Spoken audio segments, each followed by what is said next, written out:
Oke, terima kasih. Sekarang saya lanjutkan ke literatur review. Nah, tadi saya flashback sedikit ya.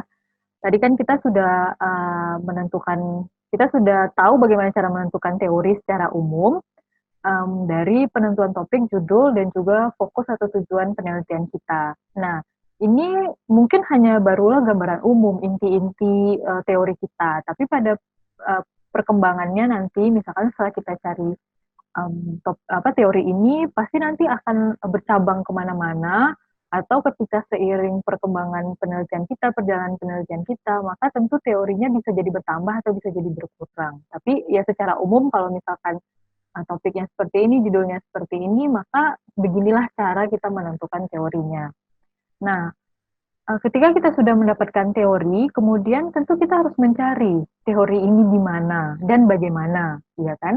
Nah, ada dalam dunia penelitian, terutama akhir-akhir ini ya, terutama di Indonesia, dalam 3 atau 5 tahun terakhir, teman-teman mungkin sudah sering mendengar dan sudah sering mendapat ujangan dari para bapak ibu dosen mungkin bahwa uh, sumber yang lebih diutamakan itu adalah artikel ilmiah pada jurnal-jurnal ilmiah. Jadi sekarang di Indonesia, terutama 3-5 tahun terakhir itu hierarki ya, boleh dikatakan hierarki dari si literatur review itu bergeser. Kalau dulu buku adalah sumber yang utama dan sumber primer, maka sekarang buku itu menjadi apa ya, bukan yang terbawah juga, tapi ya bisa dikatakan ya terbawah sih maksudnya pilihan-pilihan pilihan pertama tapi bukan yang utama seperti itu. Nah, kemudian setelah buku itu teman-teman bisa menggunakan skripsi, kemudian setelah skripsi itu bisa menggunakan tesis, disertasi, dan yang paling dianjurkan itu adalah sebanyak-banyaknya menggunakan artikel ilmiah. Jadi ketika nanti teman-teman mau mencari literatur sumber rujukan, maka sebaiknya teman-teman langsunglah mencari artikel ilmiah sebanyak-banyaknya. Teman-teman boleh menggunakan buku, tetapi harus ada mindset dalam diri teman-teman kurangi buku. Kecenderungan yang terjadi adalah mahasiswa itu mencari dari buku karena perpustakaan menyediakan buku. Buku bisa dibawa, buku bisa difotokopi. Seperti jadi lebih gampang. Dan buku ini mudah didapat, bisa diketik ulang dengan mudah sebenarnya tanpa ada yang curiga. Tidak perlu cek plagiasi, bisa lolos plagiasi dengan mudah.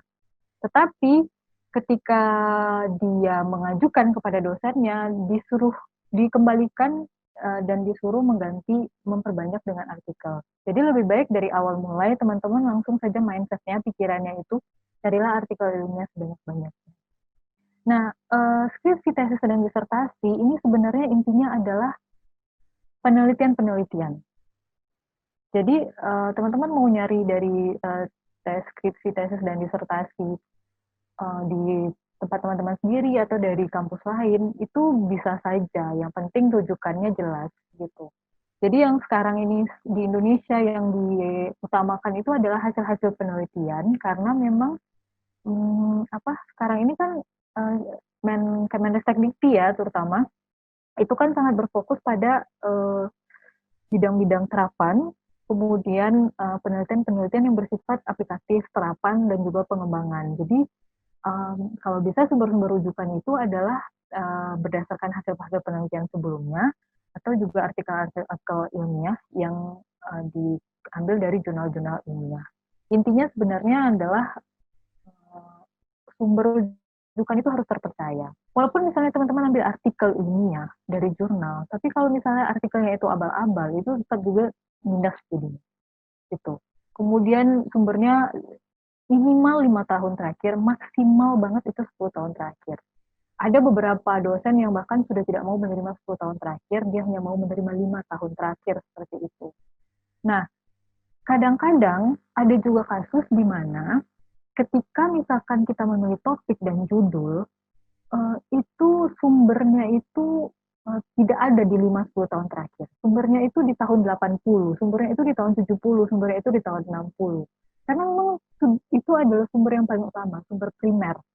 Jadi makanya tadi saya bilang ketika teman-teman sudah menentukan mindset, menentukan arah, punya visi, sudah kuat secara personal dan sudah tahu topik yang mau teman-teman uji, ketika misalnya bahkan literatur review teman-teman susah mencarinya dan dipertanyakan, saya tidak mau terima literatur review ini karena ini dari tahun 80 katanya gitu. Teman-teman bisa berargumen, Pak, topik yang saya mau, saya sudah mencari di sini, di sini, di sini, tidak ada yang terbaru. Dan yang terbaru pun bahkan merujuk pada yang tahun 80 ini. Jadi ya memang tahun 80 ini adalah sumber utamanya begitu. Jadi teman-teman bisa berargumen dan argumennya itu valid begitu. Karena kadang-kadang dosen itu hanya melihat tahun, tapi tidak melihat inti dari si teori yang kita pakai seperti itu. Jadi screeningnya seperti itu. Makanya tadi perkuat personal teman-teman terhadap penelitian itu dan pilih topik dulu, jangan langsung berburu ke judul. Begitu. Nah, seperti ini tadi misalkan contoh teori yang mau kita cari manajemen sumber daya manusia secara umum. Kita juga bisa membuat daftar. Kalau saya mau mencari manajemen sumber daya manusia secara umum, akan lebih gampang tentunya saya cari di buku-buku, bukan di artikel ilmiah. Begitu. Atau bisa juga dua-duanya, tapi sumber utamanya tetap buku. Dan ketika nanti teman, itu tadi yang saya bilang, ketika nanti dipertanyakan, kenapa ini sumbernya banyak buku? Iya Pak, ini tentang manajemen sumber daya manusia, lebih banyak sumbernya di buku. Kalau teman-teman coba lihat, cari, pasti banyak yang mengeluarkan buku tentang manajemen sumber daya manusia ketimbang artikel. Dan lebih valid di buku ketimbang artikel. Begitu. Nah, kalau tentang manajemen sumber daya manusia dalam pendidikan misalnya, kalau misalnya teman-teman mau nyari, itu memang lebih valid dan lebih banyak buku, bukan artikel. Karena manajemen sumber daya manusia itu kan banyak sekali ya, mulai dari perencanaan sumber daya manusia, ada kemudian rekrutmen, proses rekrutmen, ada banyak lagi, kemudian ada orientasi atau induksi sumber daya manusia baru, kemudian ada penilaian kinerja, kemudian ada evaluasi, training and development. Jadi kalau di artikel itu tidak bisa memuat semuanya. Jadi orang-orang lebih banyak membuat buku. Jadi kalau untuk teori manajemen sumber daya manusia memang lebih valid di buku. Bisa juga cari di artikel, tapi itu mungkin jadi sumber sekundar. Kemudian tentang substansi manajemen juga lebih banyak di buku. Nah, tapi kalau sudah bicara tentang kinerja guru, jika teman-teman mau mencari, itu lebih banyak di dalam bentuk hasil-hasil penelitian. Nah, kemudian tentang hubungan antara manajemen sumber daya manusia dan kinerja guru itu juga lebih banyak di artikel dan penelitian-penelitian. Nah, ini akan sangat mengurangi waktu teman-teman untuk mencari dan meneliti sumber informasi dan sumber pustaka seperti itu. Jadi dengan intinya tadi adalah dimulai dari topik, judul, fokus, kemudian teman-teman tahu inti teori yang apa, kemudian teman-teman buat daftar kira-kira kalau top teorinya tentang ini banyakannya di mana ya sumbernya seperti itu. Nah, dari situ teman-teman telusuri dan ini nanti sumber-sumber ini akan mekar dan bercabang dengan sendirinya dan akan gampang teman-teman temukan seperti itu. Nah, ini adalah beberapa sumber-sumber ya, website-website artikel yang sangat bisa dipakai. Dan ini sudah lolos screening dari saya karena saya juga pemakai. Sebenarnya ada banyak di sana, di luar sana, website-website yang menyediakan artikel ilmiah. Tapi yang paling sering dipakai orang itu adalah Science Direct.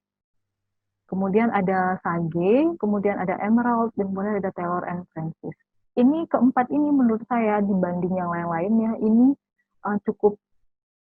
ini reliable dan banyak dan artikel-artikel yang masuk di dalamnya sangat bagus dan bisa dipakai. Kalau teman-teman mau nyari di luar dari ini silakan. Gitu. Ini berupa saran saja. Kalau di Indonesia teman-teman bisa nyari di Garuda, kemudian bisa cari juga di websitenya Sinta. Sinta ini kan akreditasi jurnal di Indonesia ya, ada Sinta 1, Sinta 2, Sinta 3, Sinta 4. Nah, kelemahan di Indonesia adalah mereka belum punya portal jurnal yang baku, seperti misalnya di Science Direct ini. Di Science Direct ini, walaupun namanya Science Direct, dia itu menerbitkan sendiri artikel, tapi dia juga bisa, nanti mungkin teman-teman akan menemukan ada artikel Sage di Science Direct, artikel Emerald di Science Direct, atau artikel dari Taylor and Francis ini juga di Science Direct. Jadi kayak portal seperti itu. Kelemahan di Indonesia belum ada. Garuda ini sebenarnya kalau dari pengalaman saya dia sebenarnya hampir-hampir mirip lah sama Science Direct. Cuman ya gitu, maksudnya masih campur jurnalnya di dalam sana. Ada jurnal yang sangat bagus, ada jurnal yang ya gitulah seperti itu. Jadi mesti hati-hati juga nyari di Garuda. Nah, atau kalau teman-teman mau lebih dapat banyak referensi tentang jurnal di Indonesia ya ke websitenya Sinta. Nanti di bawah-bawahnya ini akan ada banyak ada di Sinta 1 ada banyak jurnal Indonesia mana yang terakreditasi Sinta 1. Nanti dari situ teman-teman bisa klik ke link jurnalnya, nanti bisa nyari di situ. Nah, Kalau ini ada Google Scholar, Mbak? oh, kalau Google Scholar, kalau saya personal ya, saya tidak suka pakai Google Scholar sebenarnya. Karena saya menemukan berdasarkan pengalaman pribadi saya, eh, Google Scholar itu kan sebenarnya hanya seperti portal pencari gitu. Jadi dia sebenarnya nggak memfilter mana artikel yang paling bagus juga begitu. Jadi semuanya juga nyampur di situ. Lebih baik teman-teman nyari di Google biasa, tapi tambahkan PDF di belakangnya. Jadi misalkan mau nyari manajemen dalam bahasa Inggris ya, manajemen sumber daya manusia, berarti kan Human Resource Management PDF. Nanti di situ biasanya di paling-paling atas itu akan muncul artikel-artikel dari jurnal-jurnal yang terpercaya, Science Direct, ya Emerald itu, kemudian ada apa namanya Taylor and Friends. Kalau Google Scholar menurut saya pribadi, ada pengalaman saya sih tidak terlalu suka memakainya karena hasilnya juga tidak valid, tidak terlalu 100%, 80% bisa dipakai juga gitu. Terus menurut Mbak Lina, apa ya, kalau artikel atau dokumen itu dinilai bagus itu standarnya apa? Jadi kan misalnya kita pengen cari sesuatu nih, ternyata kita waktu yang terbatas. Nah, kita bisa melihat jurnal itu bagus, bisa kita pakai atau enggak, itu dari mana nih? Dari mananya, Mbak? Gitu. Oke. Makanya tadi saya berbagi, kalau teman-teman mau langsung nyari yang paling bagus, carilah langsung di jurnal-jurnal ini. Ini sudah 80-90% mungkin bisa dipakai. Apakah nanti jurnalnya, maksudnya artikelnya, sorry, ini jurnal tapi di dalamnya itu artikel ya namanya. Nah, tapi apakah nanti artikelnya itu sesuai dengan apa yang teman-teman ingin teliti, tentu itu adalah masalah yang berbeda ya. Tapi artikel-artikel yang mereka punya dan mereka tampilkan terkait topik yang kita cari itu 80-90% sudah sangat bagus dan sangat valid. Apakah nanti isinya sesuai dengan apa yang teman-teman teliti, itu tentu harus melalui proses screening lah gitu ya, seperti itu. Bagaimana cara menentukan dia bagus? Misalkan mencari tentang sumber daya manusia ya, pasti misalkan bisa keluar sampai 100, 500 sumber gitu kan. Tidak ada cara lain selain ya harus dibaca. Begitu. Membaca cepat di screening, seperti itu. Patokan saya biasanya ada di abstrak sama kata kunci. Abstrak. Screening awal saya itu adalah abstrak. Karena di abstrak itu kan memuat tujuan penelitian, latar belakangnya sedikit, metodenya sedikit, kemudian hasilnya sedikit. Nah, makanya saya bilang di jurnal-jurnal ini abstraknya sudah sangat bagus. Jadi dari membaca abstraknya saja, teman-teman tuh udah bisa tahu kira-kira artikel itu akan sesuai atau enggak dengan penelitian teman-teman. Kalau saya pribadi, kalau misalnya abstraknya sudah tidak sesuai, maka saya nggak akan baca ke bawahnya, seperti itu. Kalau misalkan abstraknya, saya ragu, kayak sesuai tapi nggak sesuai, baru saya baca ke bawahnya. Saya screening secara umum, seperti itu. Jadi lihatlah dari abstraknya. Dan tidak ada cara lain selain ya dibaca. Begitu Mas Handoyo. Oke, terima kasih Mbak Lina. Oke, saya lanjutkan ya. Nah, ini adalah, saya nggak tahu apakah teman-teman familiar atau enggak, sekarang juga di banyak universitas dan di Indonesia, itu sudah dimulai digaung-gaungkan penulisan daftar pustaka tidak lagi manual. Proses pengutipan tidak lagi manual, maksudnya diketik satu-satu ya daftar pustakanya, tapi menggunakan reference manager atau apa sih bahasa Indonesianya? pokoknya aplikasi pembuat daftar pustaka ya gitulah, reference manager gitu. Aplikasi pengutipan. Ya, aplikasi pengutipan, sorry. Mungkin teman-teman pernah dengar ada Mendeley, ada Zotero, ada Note atau apa ya? Yang paling umum itu ya Mendeley sama Zotero mungkin. Nah, yang paling banyak dipakai dan menurut saya yang paling mudah dipakai itu adalah Mendeley. Nah, jadi tapi ini tergantung lagi ya sama kebijakan kampusnya masing-masing dan kemauan teman-teman sendiri gitu. Kalau misalkan kampusnya tidak mengharuskan pakai reference manager ya, dan menurut teman-teman lebih gampang menulis manual ya silahkan. Tapi kalau setelah teman-teman pelajari pakai Mendeley lebih gampang, ya silahkan pakai seperti itu. Intinya dari literatur review adalah parafrase, terutama untuk kampus-kampus yang menerapkan aturan cek plagiasi. Parafrase. Saya sering menemukan bahwa dia itu yang penting cepat selesai draft ininya, draft tugas akhirnya. Nah, jadi dia buat saja dulu katanya begitu, yang penting begitu katanya, tapi ketika di akhirnya plagiasinya sampai 50, 60, 70%, dan dia harus bekerja secara ulang untuk melihat semuanya dari bab 1 sampai bab 6 untuk memparafrasekan supaya bisa lolos plagiasi. Karena batas plagiasi itu paling 10-20% kali ya, gitu. Nah, jadi itu kan kerja 2 kali ya kalau menurut saya. Jadi lebih baik mindset-nya dari awal, lebih baik susah di awal, tapi teman-teman gampang di akhir. Itu tadi how to start, how to finish. Begitu. Jadi kita harus punya strategi. Lebih baik kita bersusah-susah di awal, tapi finish-nya enak dan gampang, ketimbang kita finish-nya itu harus berkali-kali. Gitu. Untuk mencapai finish-nya itu kita harus jatuhnya tuh banyak. Gitu. Inti dari literatur review itu ya gunakan parafrase. Parafrase ini pengutipan yang dibahasakan lagi, kemudian kurangi pengutipan langsung, pakailah kutipan tidak langsung, sumber harus jelas, itu yang tadi sudah saya jelaskan. Selanjutnya ya bergantung dari kebijakan institusi masing-masing.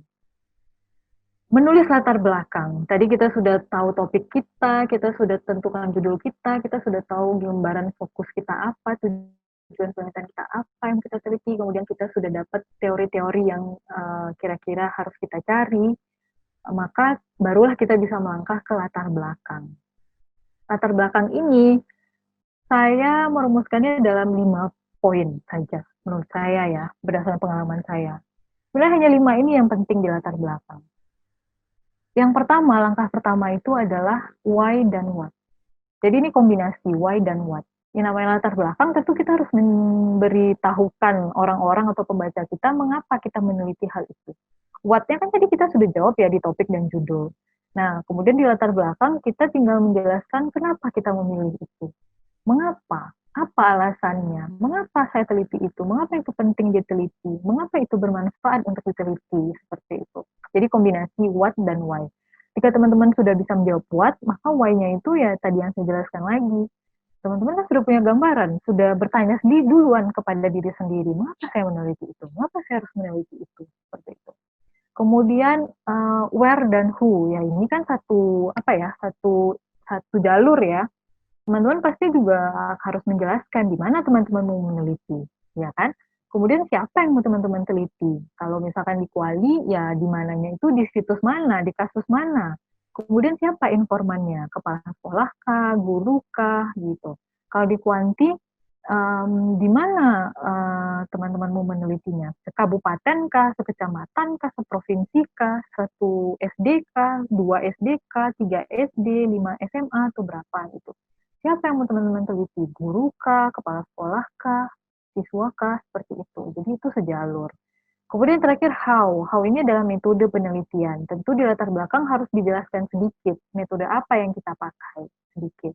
Kemudian ada teori-teori juga tentunya yang biasanya sejalur ketika kita menjelaskan why dan what ini gitu.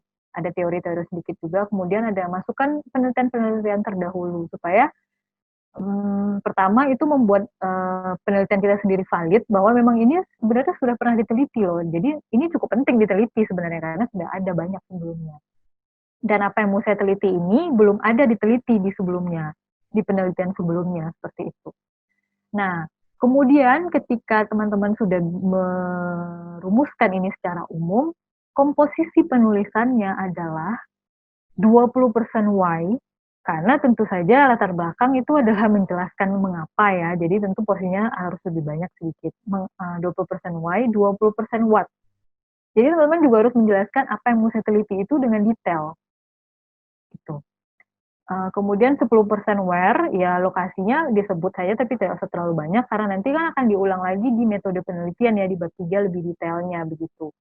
Kemudian responden atau informannya, siapa yang mau diteliti, subjeknya itu juga cuma 10% saja, sedikit, karena nanti akan dibahas lebih detail di bab 3.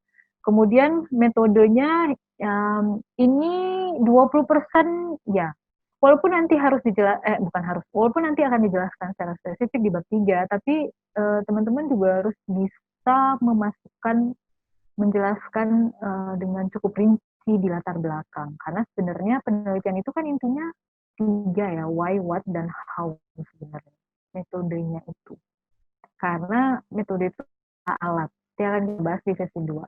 Kemudian 10% teorinya sedikit saja, kemudian penelitian terdahulu juga 10% saja, hanya untuk memperkuat penelitian.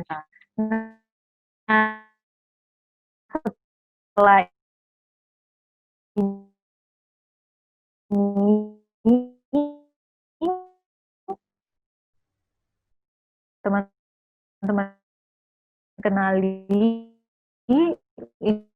ini sudah ada inti itu tebal gitu loh, seperti itu. Kemudian perhatikan kesesuaian deduksi dan induksi sesuai metode penelitian. Ya tentu saja alur penulisan ya. Kalau metode kuali kan pakainya induksi. Kalau metode kuanti kan pakainya deduksi. Seperti itu. Kemudian yang terakhir barulah teman-teman bisa menulis dan mengembangkan si ide-ide dari brainstorming itu tadi.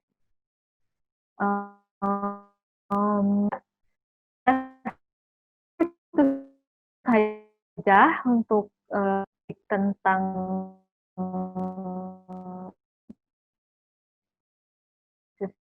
topik and background sama penelitian ini tidak gampang tapi juga tidak susah, asalkan kita tahu strateginya. Dan jika kita tahu strateginya, maka penelitian yang teman-teman lakukan itu akan bermanfaat dan berharga pada akhirnya. How to start, how to finish.